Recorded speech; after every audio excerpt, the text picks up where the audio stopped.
অত্যাচারী পথরা নেমে আসবে মেয়েদের মাথায়। সমাজ সংসারে আকাশ বাতাসে ছেয়ে যাবে নারী নির্যাতন আর বধূ হত্যার সংবাদে।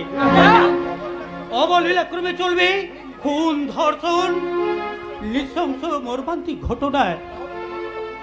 তাহলে তোমার মতো পুরুষকুলের সমাজে কি জন্য আছে? মা বোন মেয়েদের সম্মান রক্ষা করাও তো পুরুষের একমাত্র ধর্ম। সেই মানুষ সেই ধর্ম কর্তব্য পালন করেনি বলেই আজ সমাজের এই অবক্ষয়।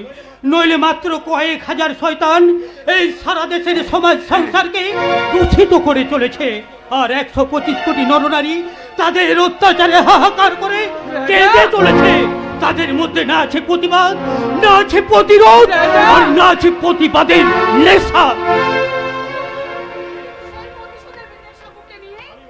আমি তো মামার বাড়ি থেকে এখানে ছুটে এসেছি রাজা, এই হরিদেবপুর গ্রামে। এখন তুমি যদি আমায় কিছু সাহায্য করো। না, কারোর কোনো সাহায্য নিয়ে তোকে প্রতিশোধ নিতে হবে না রে ফুলকি। যেখানে পুলিশ প্রশাসন হাত পা গুটিয়ে বসে আছে, এই গ্রামের মানুষ হয়েছে নির্বাক পুতুলের মতো, সেখানে তুই একা মেয়ে মানুষ। মেয়ে মানুষে যে অবলা নয়, তারাও যে মানুষ, তাদেরও যে প্রতিরোধ করার ক্ষমতা আছে, তারাও যে ইচ্ছা করলে একটা জগত্তল পাহাড়কে নড়িয়ে দিতে পারে, সেই দিনটা বোঝাবার দিনই তো এখন এসেছে বড়দা। কিন্তু মা, এই পৃথিবীতে যে একা, সেই তো ক্ষুদ্র, সেই তো দুর্বল। তাহলে তুই একটা মেয়ে হয়ে কোন অসাধ্য সাধন করবি? না, কোনো অসাধ্যকে সাধন করে তোর কোনো কাজ নেই রে ফুলকি। তুই যেমন মামার বাড়িতে ছিলি, মামার বাড়িতে ফিরে যা। তোর মনটাকে এই বলে সান্ত্বনা দিতে পারবো যে আমার মায়ের একটা আদরের নিধি অন্তত বেঁচে আছে রে ফুলকি, বেঁচে আছে। বড়দা, বড়দা, বড়দা, বড়দা, বড়দা, এইভাবে বেঁচে থাকার চেয়ে মরে যাওয়া যে অনেক ভালো বড়দা, অনেক ভালো। ওটা তো তোর মনের কথা, কিন্তু অভির মনের ব্যথা তুই জানবি কেমন করে? আমার মতো মায়েদের জ্বালা যন্ত্রণার কথা তুই বুঝবি কেমন করে? মাসিমা, ভগবতী যেমন একটা ছেঁড়া কাঁথায় শুয়ে পরম শান্তিতে ছিলেন, কারণ তিনি ছিলেন যে বিদ্যাসাগরের মা, তেমনি আপনাকেও কোনো পাপ, অন্যায়, পাপাচার স্পর্শ করতে পারবে না। আপনি যে রাজার মা, রাজমাতা। আরে ফুলকি, ওটাই তো আমার জীবনের সবচেয়ে বড় যন্ত্রণা। ও যে কোথায় যায়, কি করে, আমি কিছুই জানি না। তাই তো একটা অজানা আতঙ্ক আমাকে সবসময় তাড়া করে বেড়ায়। পাছে ওর কোনো বিপদ। তোমার মতো দেবী মায়ের আশীর্বাদী হাত যার মস্তকে আছে, কোন বিপদ কি তাকে স্পর্শ করতে পারে? পারে না বলেই তো তুই আমার বেপরোয়া হয়ে উঠেছিস। না শুনবি আমার কোনো কথা, না বুঝবি আমার মনের ব্যথা। ওরে, তোর এই উদাসীনতাকে আমি একদিন ঠিক মর্মে মর্মে বুঝিয়ে দেব যে মায়ের বুকে সন্তান আর সন্তানের বুকে মা কি জিনিস। কবে মা সেই শুভ দিনটা কবে আসবে মা, কবে? যেদিন আমি তোকে ছেড়ে, তোর এই সংসার ছেড়ে পরপারে চলে যাব রাজা, পরপারে চলে যাব, পরপারে। না না, আমার কথা বলো না মা, আমার কথা বলো না। এই বিশাল পৃথিবীর সূক্ষ্ম রুক্ষ মর্মই প্রান্তরে তুমি যে আমার জীবনের একমাত্র সুশীতল বটবৃক্ষের ছায়া। রাজা, তাহলে মাকে এভাবে কষ্ট দিচ্ছ কেন রাজা? কেন বোঝো না মায়ের মনের ব্যথা, জ্বালা, যন্ত্রণা? মায়ের অন্তরের ব্যথা বোঝার মতো সন্তান আজও এই পৃথিবীতে জন্মগ্রহণ করেনি ফুলকি। কারণ আজ একথা বলছো কেন রাজা? আজকে তুমি কোনোদিন পারিনি, আজও পারবো না। কারণ সন্তান চোখের আড়াল হলে মা তার বিপদের আশঙ্কায় ছটফট করতে থাকে। নিজের আহার নিদ্রা ভুলে গিয়ে সন্তান ফিরে আসার পহর গোনে সেই মায়ের আশঙ্কা, দুঃখ, কষ্ট দূর করা কি কোনো সন্তানের পক্ষে সম্ভব? রাজা, তুমি মায়ের কথা এইভাবে চিন্তা করো? মাকে তুমি এত ভালোবাসো? কেন বাঁচবো না ফুলকি? ওই মায়ে যে আমার সবকিছু। এই জগৎ সংসারের শত্রু, মিত্র, বন্ধু, বান্ধব সবকিছুই যে আমার মা। আর তাহলে আমি বুঝি তোমার কেউ নই? তুমি? হ্যাঁ। তুমি কে?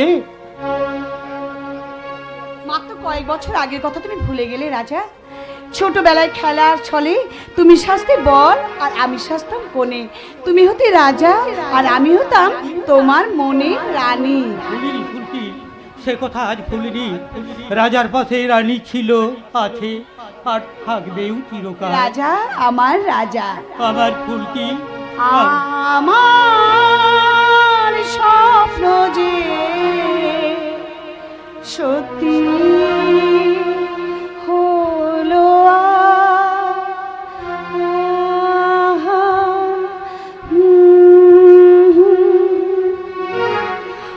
আমার স্বপ্ন যে সত্যি হলো কাছে এলো এত দূরে ছিল যে রঙে রঙে জীবন ভরে দিল সে। আমার স্বপ্ন যে সত্যি হলো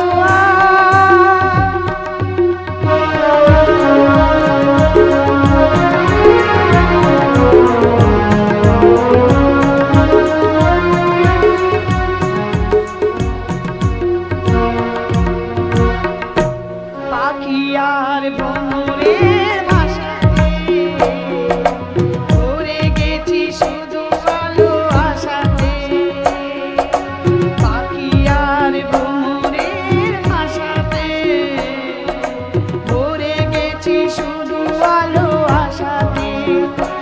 আজীবন জাগে যেন ভালোবাসাতে। কাছে রাখো কথা রাখো নাই বলো না। আমার স্বপ্ন যে সত্যি হলো কাছে এলো এতদিন দূরে ছিল যে রঙে রঙে জীবন ভরে দিল সে। আমার স্বপ্ন যে সত্যি হলো।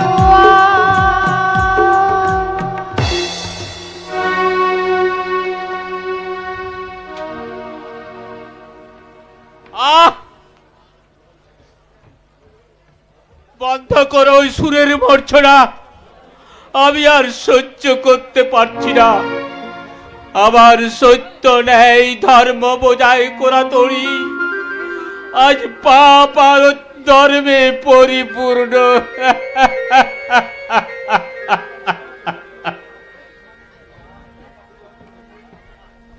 যা আমি না পারছি কাউকে বলতে আর না পারছি কাউকে বোঝাতে, এই দুর্বিষহ যন্ত্রণা মুক্তি দিতেই তুমি আমাকে মৃত্যু দাও ঠাকুর, মুক্তির পথে মৃত্যু।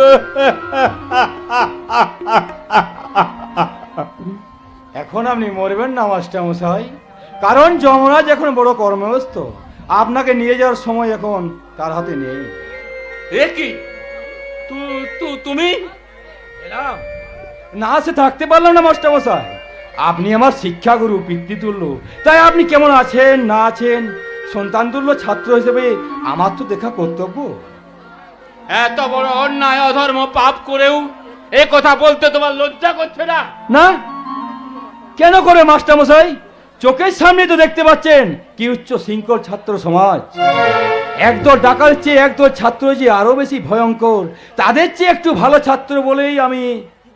চুপ করুন, তোমার মতো শয়তানের মুখেই ও কথা মানায় না। এই বর্তমান ছাত্র সমাজের তুমি কলঙ্ক, একটা বিবেকহীন মানুষ।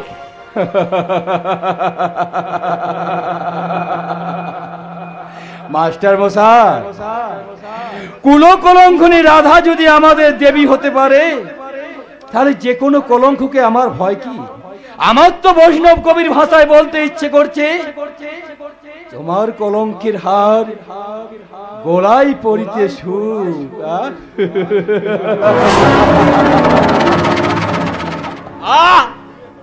তুমি এক্ষুনি এই বাড়ি থেকে বেরিয়ে যাও। আমি তোমাকে আর সহ্য করতে পারছি না। যাচ্ছি যাচ্ছি মাস্টারমশাই, আপনার কথা তো আমি আর অমান্য করতে পারি না।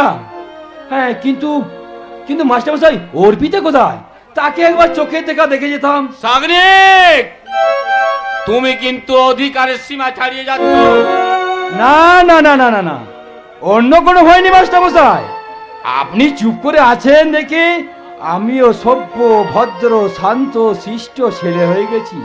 তাই সর্বনাশ আমি এই গ্রামের অন্য বাড়িতে করব, নিশ্চয় করব, কিন্তু আপনার বাড়িতে নৈব্য নৈব্য চ। সাগনিক, তোমাকে আমি অনেক আগেই চলে যেতে বলেছি না? তা শুনতে পেয়েছি, কিন্তু বুকে বড় ব্যথা পেলাম মাস্টারমশাই। আপনিও আমায় ভুল বুঝে আমার সাথে এমনি রুল আচরণ করছেন। ভালো ব্যবহার করার মতন আপনি কোনো ব্যবহার তাপি করেননি শাকনিন বাবু। বেশ, আরে মিটে গেল, এটাই তো আমি চেয়েছিলাম। মানে এই যে তুমি এলে, আমি দু নয়ন ভরে দেখলাম, তুমি বুঝিয়ে দু চার কথা বললে, আমিও বুঝলাম। এবার আমি চলে যাব, নিশ্চয়ই চলে যাব। তো এখানে কি করতে এসেছিস রে মা? তোর এমনই কি দরকার পড়লো? তাতে কি হয়েছে মাস্টারমশাই? আমি তো আর বাঘ ভাল্লুক নই, মানুষ, একেবারে মানুষের মতো মানুষ। তাহলে এখন আমি আসি স্যার। জান না, আমি ঠিক থাকলে আমিও ঠিক আছি, একদম সুবোধ বালক।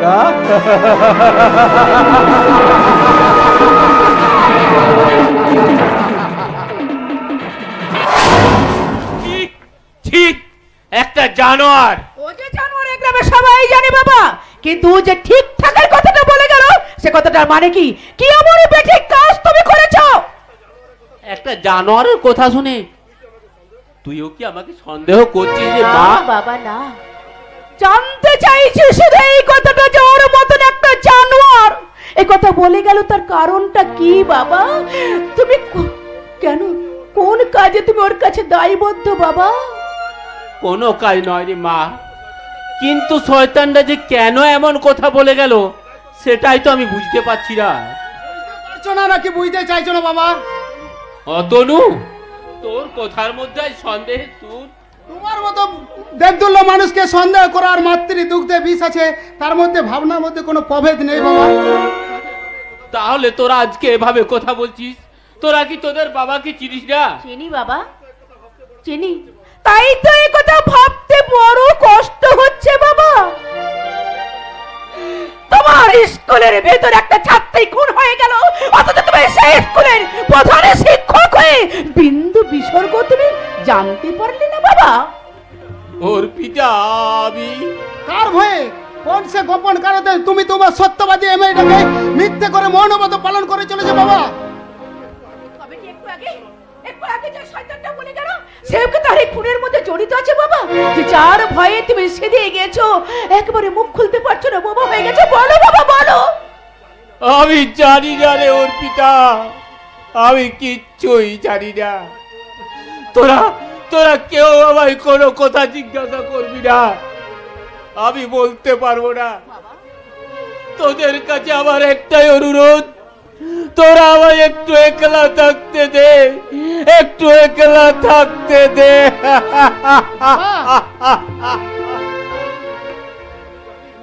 আমি জানি এর জন্য তোরা আমাকেই দোষারোপ করবি, কিন্তু আমার কিছু বলার নেই আর কিছু করারও নেই। ওরে অতনু, তুই তো সন্তানের বাবা নোস, তাই আমার মতো এক হতভাগ্য পিতার জ্বালা যন্ত্রণা তুই বুঝবি কেমন করে রে, তোরা বুঝবি কেমন করে? বাবা, আমি বেশ বুঝতে পারছি অর্পিতা যে বাবা সব জানে, কিন্তু কোনো এক অদৃশ্য কারণে বাবা তার নাম বলতে পারছে না। সে কথা আমিও বুঝতে পারছি রে দাদা, কিন্তু বাবাকে তো এর থেকে বেশি আর কিছু জিজ্ঞাসা করা যাবে না। কিন্তু তুই যে একটু আগে বললি কে যেন বাবাকে হুমকি দিয়ে চুপ করে রেখেছে, ওই শ্যামসুন্দর সামন্তের বড় ছেলে শাকনিক সামন্ত।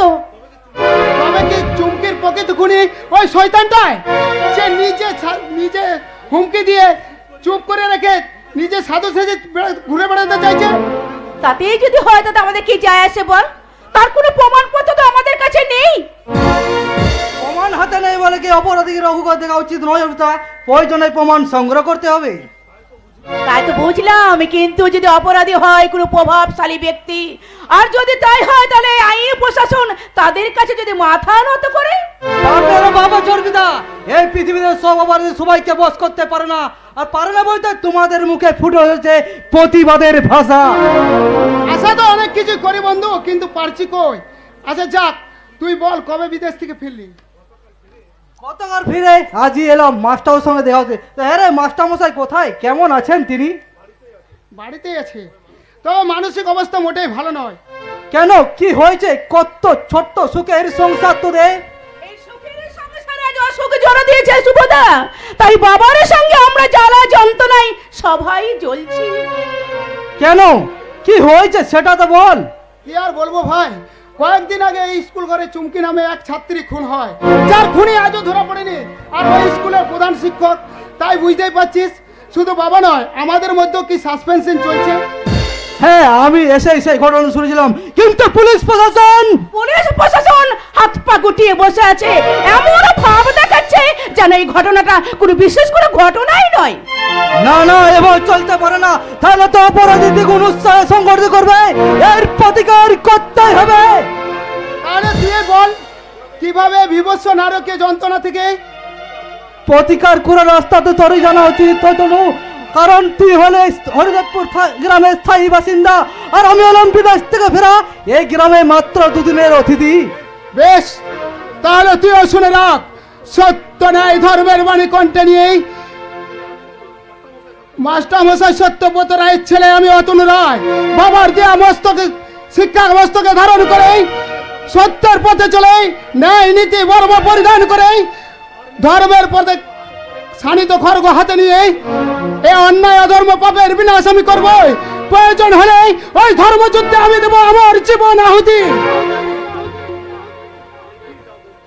এগিয়ে যাও বন্ধু, এগিয়ে যাও, তোমার এই ধর্মযুদ্ধে আর কেউ না থাকলেও এই শুভ সীমান্ত নিশ্চয় থাকবে। কি করে থাকবে? তুমি তো চলে যাবে দুদিন পরে শহরে কিংবা বাইরের দেশে। যাওয়াই তো উচিত, কিন্তু কি করে যাই বলো তো? কেন? তোমার উচ্চ শিক্ষা আর টাকার লোভনীয় কাজে। কিন্তু এখানে যেমন মানসিক আকর্ষণ চাকরির চেয়ে অনেক বেশি। কেসেই ভাগ্যবতী যে তোমার মতো রাজপুত্রের মন জয় করে বসে আছে। তাকে তো শিয়াল দিলে যাবে না অর্পিতা, তার ভালোবাসা যে অতুল সমুদ্রের মতো ধীর এবং স্থির। থাক, অত গভীরে যাওয়ার আমার যোগ্যতা নেই, থাক। আত্মনাবজন করে লাভ করবে না। তোমার মনের অতুল সমুদ্রে ডুব দিয়ে ভালোবাসার ঝিনুক থেকে একটুকুর মুক্তর সন্ধানে আমি যে বারে বারে তোমার কাছে ছুটে আসি। না, সেই মুক্ত আমার মনের গভীরে নয়, তোমার বুকের গভীরে আছে। তাহলে সেই মুক্ত তুমি আপন করে নাও না কেন? চাঁদের আলোয় অবকাশ করে গায়ে মাখা যায়, তাকে জোর করে মাটিতে টেনে আনা যায় না। কেন যায় না? চাঁদ যদি নিজে এসে ধরা দেয়। তাই বুঝি চাঁদ যখন নিজের কাছে এসে ধরা দেবে, তখন ওই চাঁদকে আমিও আকাশের চাঁদের মতন দূর থেকে হাত বাড়িয়ে তাকে ডেকে ডেকে কি বলবো জানো? বলবো, ও গো চাঁদ তুমি জেগে থাকো আমাদের মাঝখানে রাতের সাক্ষী হয়ে। ও গো চাঁদ তুমি জেগে থাকো আমাদের মাঝখানে রাতের সাক্ষী হয়ে। এমন রজনী আগে তো আসেনি, এমন রজনী আগে তো আসেনি, মধুময় হয়ে থাক জোছনা ছুঁয়ে। ও গো চাঁদ তুমি জেগে আমাদের মাঝখানে এই রাতের সাক্ষী হয়ে।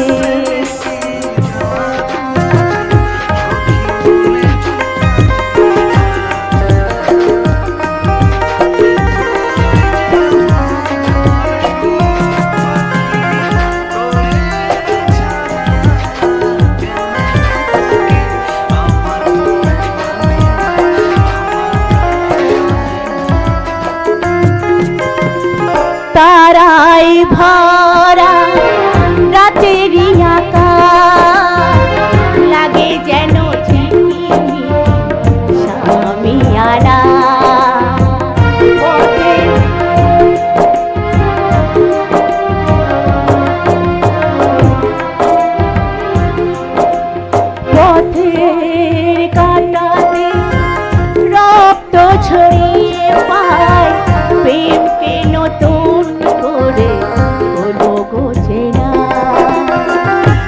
ছিল চাওয়া জীবনে আমার, যা ছিল চাওয়া জীবনে আমার, সব কিছু পাওয়া হলো গো তোমার।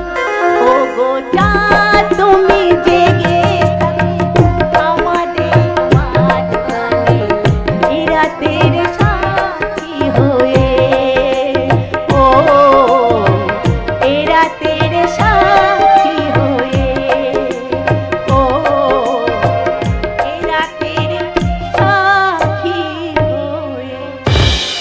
স্যার, আমার অনুমান যদি মিথ্যে না হয় তাহলে এটা নিশ্চয়ই মাস্টারমশাই সত্যপুত্র রায়ের বাড়ি। হ্যাঁ, কিন্তু আপনাকে তো ঠিক চিনতে পারলেন না? এই তো, আমি জন্মে ভিখারি, নামে রাজা, আর কাজে মহারাজা। নিবাস মঙ্গল গ্রহ, আর বর্তমান ঠিকানা এই হরিদেবপুর গ্রাম। আপনার কোথার মধ্যে রহস্য না, যা বলা সোজা বললে তো হয়। পারি না বাদার, এই রহস্যের ঘেরাটোপে বন্দি পৃথিবীতে বাঁচতে হলে নিজেকেও হতে হয় রহস্যময়। তাই তো একজন সত্যনিষ্ঠ মাস্টারমশাইয়ের সাথে দেখা করতে এসেও নিজেই সহজ হতে পারছি না। বেশ বেশ, আপনি এখানে বসুন, আমি বাবাকে পাঠিয়ে দিচ্ছি। এসো শুভ। কংগ্রাচুলেশন। কনগ্রাচুলেশন বাদার, আপনার এই বুদ্ধিদীপ্তি কথা হলো আমার খুব ভালো লেগেছে। আশা করি কথার সঙ্গে আপনার কাজগুলো সমঝোতা হবে। চলি বাই, আবার দেখা হবে। সত্য সেলুকা সেই কি বিচিত্র দেশ। এদেশের সাধারণ মানুষ ওই স্বার্থনীতি নেতা মন্ত্রীদের মনে প্রাণে ঘৃণা করে, অথচ তারাই তাদের পদাঙ্ক অনুসরণ করে। কারণ তাদের বাড়িতে যতজন মানুষ তারা ততগুলো দলের সাথে যুক্ত থাকে। যখন যে দল ক্ষমতায় আসে অতি সহজেই সেই দলের দিকে ছুঁড়ে পড়ে। আর তো একই পথ অনুসরণ করে চলেছে ওই শয়তান শ্যাম সুন্দর সামন্ত। বাপ ছেলে মেলে সারা দেশ থেকে জ্বালিয়ে নিয়ে বেড়াচ্ছে, আর এক ছেলেকে পাঠিয়েছে এক সত্যনিষ্ঠ মাস্টার মশাইয়ের মেয়ের সাথে প্রেম করতে। বাহ, চমৎকার চমৎকার শ্যাম সুন্দর বাবু, এবার হয়তো শয়তানিতে আপনি নোবেল প্রাইজও পেতে পারেন। কে কে তুমি? আমার বাড়িতে দাঁড়িয়ে শ্যামসুন্দর সামন্তর গুণগান গাইছো, তুমি কে? আপনার এক অবাধ্য ব্যাকুরা ছাত্র সাহেব, যে এক হাতে আপনার মতো স্ত্রীতুল্য শিক্ষকের চরণধুলি মস্তকে ধারণ করে। তোমার কথা তো আমি কিছুই বুঝতে পারছি না বাবা, তুমি কে? কি চাও এখানে? এই গ্রামে আমার চাওয়া তো অনেক কিছু স্যার, কিন্তু কার কাছে কোনটা পাবো সেটাই তো আমি বুঝে উঠতে পারছি না। ভালো মন্দ, ন্যায় অন্যায়, পাপ পুণ্য সবকিছু আমার কাছে অবাধ বিচরণ স্যার। তোমার সে কাজে আমি বাধা দিচ্ছি না বাবা, আমি শুধু জানতে চাই আমার কাছে তুমি কি চাও? বেশি কিছু নয়, একটু অনুমতি। অনুমতি? হ্যাঁ হ্যাঁ স্যার, আপনার অনুমতি পেলে আমি আপনাকে একটা উপদেশ দেব। উপদেশ দেবে তুমি আমাকে? বেশ, আমি অনুমতি দিলাম।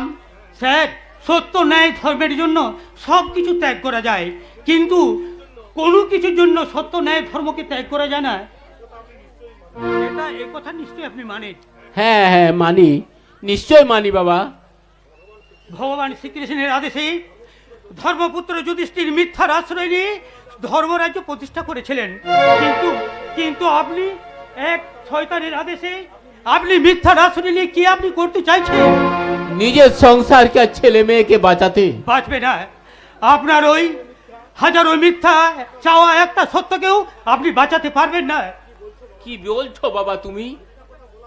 মিথ্যা কথা বলার আত্মকানিতে ভুগতে ভুগতেই আপনি তথা আপনার ওই সত্যবাদিতা ওদের পদপিষ্ট হয়ে মারা যাবে। আপনার ওই স্বপ্ন মিথ্যা নরকে ডুগরে কাঁদবে।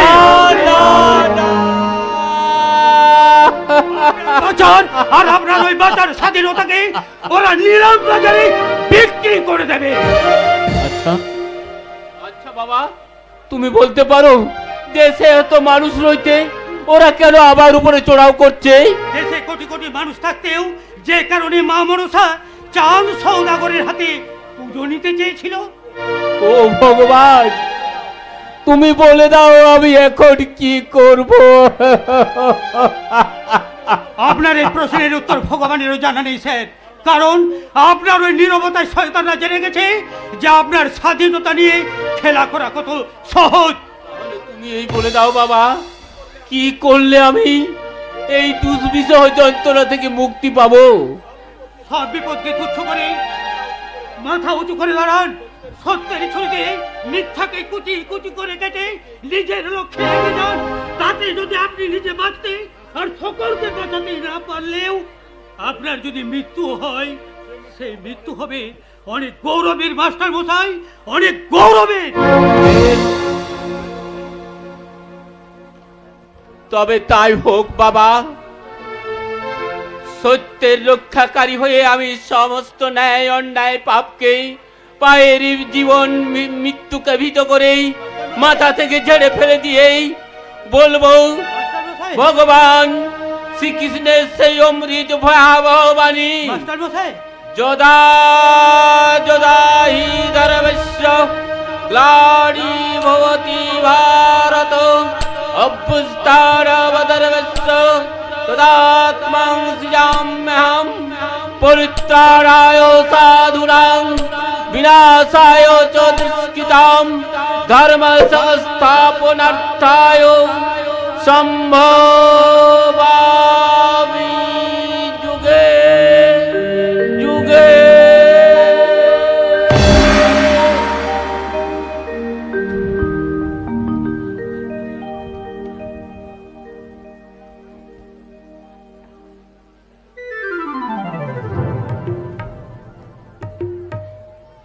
যেখানে দেখিবি ছাই উড়াইয়া দেখো তাই, পাইলে পাইতে পারো এ কমূল্য রতন। হরিদাস, বড় পবিত্র গ্রাম এই হরিদেবপুর। এখানকার মাটি পাথর সবকিছুই আমার কাছে যেন বড় পবিত্র জামাই বাবু। সেই জন্যই তো ঠাকুর রামকৃষ্ণ দেব বলেছেন, পথের মাঝে কত নুড়ি পড়ে আছে, কোন নুড়িতে নারায়ণ আছে তা কি কেউ বলিতে পারে গো। বাহ, তুমি যে বেশ দার্শনিকের মতো কথা বলছো যে হে হরিদাস, এই জ্ঞানের ভান্ডার তুমি পেলে কোথায়? আজকে আপনার কাছেই, আমার কাছেই আপনি তো জ্ঞানের ভান্ডার। তবে সেখানে জ্ঞানের চেয়ে অপকর্মের ভাগটাই বেশি, তাই তো আমি ঠাকুরকে ডেকে বলি। কি বলো বলো তুমি? ঠাকুর, আমায় জ্ঞানের ছিটে ফুটা দিও, পাপের ভাগীদার করো না। কি বুঝলাম? আজকাল কোন অন্যায় অধর্ম পাপ আমাকে স্পর্শ করতে পারে না, আর সেই জন্যই তো গ্রামের মানুষ শ্রদ্ধায় মাথা নত করে। একটু ভুল হলো জামাই বাবু, ওটা শ্রদ্ধায় নয়, ভয়ে ভয়ে। কারণ আপনি সারা জীবন এই গ্রামের এত সর্বনাশ করেছেন। কি কি বললে তুমি? মানে জিভটা উল্টে গেছিল আর কি, তাই বললাম গ্রামের এত মঙ্গল করেছেন। সেই জন্যই তো এবার ভোটে দাঁড়িয়েছি। এতদিন লাখ লাখ টাকা খরচ করে ভোট কিনে লুট করে অন্যের পেকট ভরে, এবার নিজে ভোটে দাঁড়িয়ে জিতে এমএলএ হয়ে। মন্ত্রী হয়ে আপনি আপনার ছেলেকে বাঁচাতে পারবেন না সামন্ত বাবু। হঠাৎ কথা বলার কারণ দাঁড়াবো বাবু? আইনের চোখে ধুলো দিয়ে অন্যায়কারী হয়তো কিছুদিন লুকিয়ে থাকতে পারে, কিন্তু চিরকাল নয়। ওটা আপনি হক কথাই বলেছেন দারোগা বাবু, কারণ ধর্মের কল বাতাসে নড়ে। শুনুন দারোগাবু, আমি শুধু এই গ্রামের নয়, এই বিধানসভা এলাকার একজন শ্রদ্ধেয় ব্যক্তি। তার তাপে বাগে গরুতে এক ঘাটে জল খায়, মানুষ শ্রদ্ধায় মাথা নত করে, আর তার বাড়িতে কোনো অন্যায় অধর্ম পাপ আর পাপী থাকতে পারে না। আরে সেটা সময় বলে দেবে স্যার, সূর্য কোন দিকে উঠবে। আমার ছেলেকে বিদেশে অপরাধী সাজাতে কত কসরত করেছেন দারোগাবু। আপনার ছেলে কি কত সুকর্মের অধিকারী সে তো আপনি নিজেও ভালো করে জানেন। তবু বলছি শুনুন, যে ছুরি দিয়ে লোকাই সাদরাকে খুন করা হয়েছিল, সেই ছুরি দিয়ে লোকাই সাদরার বাড়ি থেকে তাতে কি প্রমাণ হয় যে আমার ছেলে খুনি? আমি হরিদাস আমার সঙ্গে থাকে বলে ওকে কুকুরে কামড়ালে 14টা আমাকে ইনজেকশন দিতে হবে। যাই বলুন বাবু, আমার জামাই বাবুর কথার কিন্তু লজিক আছে। তাই যে উনি এবার ভোটে জিতে মন্ত্রী হবেন, এ কথা মেয়েদের কারণে ধাত কেলিয়ে হাসির মতো সত্যি। ওই হাসি একদিন আপনার জামাই বাবুর কান্নায় ঝরে পড়বে, যেদিন দেখবেন ওর বড় ছেলেকে টানতে টানতে আমি লোকাপে নিয়ে যাচ্ছি। বড্ড বার বাজছে তাই না? আর আমার নামে আরেকটা বাজে কথা বললে তুই তার জিভটা আমি টেনে ছেড়ে ফেলবো। আমার ভুলটি করো না ভাগ্নে বাবু, কথাই বলে না গায়ে শক্তি থাকা ভালো, তা অপব্যবহার করা ভালো না। ওই শালা কামে সামন্ত ভুলে যাবেন না, আমি এই থানার OC mister PP, I mean Pashupati Pal. আর তাই বেশি বাড়াবাড়ি করলে এই রুলের খায় বদলে দেবে আপনার হাল, আর তাতেও শাস্তি না হলে এনকাউন্টার করে বুঝিয়ে দেব পুলিশ কি মাল। আমি ভারত সরকারের খাকি উঠতে পড়া অশোক তমদারি পুলিশ। আমি যেমন পারি শয়তান শাস্তি করতে, তেমনি পারি হয়কে লয় করতে। তাই শুনুন, তোর মতো 5 জনকে খুন করে আমি হব এনকাউন্টার। শালা শুয়োরের বাচ্চা, তোকে বাঘে বেলে বুঝিয়ে দেবো রে শালা। না লাগবে মায়ের ভোগে, না লাগবে মানুষের কোনো কাজে। এ আপনি কি বলছেন বাবা? আমি বিখ্যাত ধনী মানে সমাজ সেবক শামসুন্দরের ছেলে। তোমার কাজ জনগণ উপকারে পুলিশকে সঙ্গে নিয়ে পথ চলা, অকারণে তাদের পিছতে খোঁচা দিয়ে শত্রু বানানো নয়। কিন্তু বাবা, প্রশাসন যদি সবসময় আমার পিছনে পড়ে থাকে, সেটা হলে ধর্ম কর্ম বর্ম, আর সেই ধর্মকে অধর্মের পথে নিয়ে যাওয়া, আর বর্মকে ভেদ করা, আর কর্মকে নিজের কাজে এগিয়ে নিয়ে যাওয়া, আর এটার নামেই রাজনীতি। আর সেই রাজনীতি যুদ্ধ এখন আমাদের সম্মুখে, আর এই যুদ্ধে জয় হতে পারলে ও নিয়ে আমরা কোনো চিন্তা করতে হবে না বাবা, জয়ী আমরা হবই। যেহেতু এই এলাকার প্রতিটি মানুষের বাঁচার স্বাধীনতা আমার হাতের মুঠো। তাই ওরা ইচ্ছা করলে দিনটা রাত করতে পারে, আর আমিও ইচ্ছা করলে এই হরিদেবপুরকে করাতে শ্মশান করে দিতে পারি। কারণ আপনার ওই পাঠার রক্ত আমার শরীরেও বইছে। আমাকে হাইলাইট না করে তুমি নিজের পথেই পথ চলো। তা নিশ্চয়, নইলে পা ফসকালে দুজনেই একসাথে মরবে, তখন সেই জোড়া মৃত্যুর ধকল আমরা কি সহ্য করতে পারবো? এখন আমরা মরিনি, আর তুমি এখনই যে মোড়া কান্না শুরু করে দিলে। ও তা তো বটে, তবে এখন থাক, পরে না হয় কাঁদবো। শোনো সাংবাদিক, পুলিশ যখন প্রমাণ পেয়ে গেছে ওই চুমকি হালদারের খুনের দায়ে লোখাইকে অ্যারেস্ট করে দাও, আর ওর পরিবর্তে কলকাতা থেকে নিয়ে এসো একদল গুন্ডা ভাড়া করে, যাদের উপর ভর করে আমাদের এই ভোট বৈতরণী পার হতে হবে। আর একটা কথা মনে রেখো, আমার মাথার উপর থেকে এই শামসুন্দর নামকটা ছাতাটা সরে গেলে এই দেখি এই ছাগলগুলা বাঘ হয়ে তোমার ঘাড় মটকাবে, আর তখন তোমার এই মোরা বাবা তোমাকে বাঁচাতে পারবে না। আপনার ওই দূষিতের রক্ত যে আমায় বেশি দিন বাঁচতে দেবে না তা আমি জানি বাবা। তাই তো আমি প্রদীপ হয়ে চলে এই সমাজের মঙ্গল করতে পারি না। আমি শুধু পারি পকর সূর্য হয়ে চলে আমার এই রস বহিতে সমাজ সংসারকে জ্বালিয়ে পুড়িয়ে ছাই করে দিতে, আর আমিও নিজে ছাই হয়ে যেতে।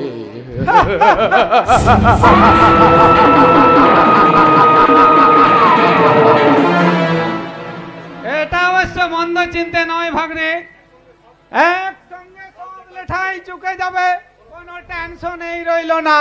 মামা মামা, আমি কি কোনো ভুল করছি? আমি কোন যুক্তি বা বুদ্ধি আমি তো তোমায় দিতে পারবো না ভাগ্নে, কারণ যুগে যুগে মামারা শাঁখের করাত, পিছনে বাস হাতে হেরিকেন। তার মানে তোমার কথা তো আমি কিছুই বুঝতে পারছি না মামা। ভাগ্নে, যুগে যুগে মামারা কালনেমিক সংস মামারা সবার চোখে ভিলেন বলে পরিচিত। এই যুগে আমি কি পারবো তোমার সেই ভালো মামা হতে? তোমায় ভালো হতে হবে না মামা, আর আমিও তোমার ভালো ভাগ্নে হতে চাই না। কারণ জন্ম হওয়ার পর থেকে আমি যে ধ্বংসের পথে, তাই তো আমি যেদিকে তাকাই সেদিকে আগুন জ্বলে ওঠে। ওই সুন্দরী মেয়েরা ঘরের কোণে মুখ লুকায়, আমি ভয়ঙ্কর বিভৎস শয়তান। আর সেই শয়তানের মৃত্যুটাও কিন্তু ভয়ঙ্কর, বিভৎস, ভয়ঙ্কর, ভয়াল হবে শয়তানের শিরোমণি। হাই লাভলি, পিছন থেকে তোমার বডিটা যদি এত সুন্দর হয়, তাহলে সামনের দিকটা কত সুন্দর, মাই সুইট ডার্লিং। শুধু তুই নাই রে, তোর ভাব 14 পুরুষ দেখে চমকে উঠবে। বাপ 14 নয় ডার্লিং, শুধু শুধু আমাকে চমকালাবে। এসো এসো, তোমার ওই ফুলের পাপড়ি মতো নরম শরীরে উষ্ণ পরশে আমার এই বুভুক্ষ হৃদয়কে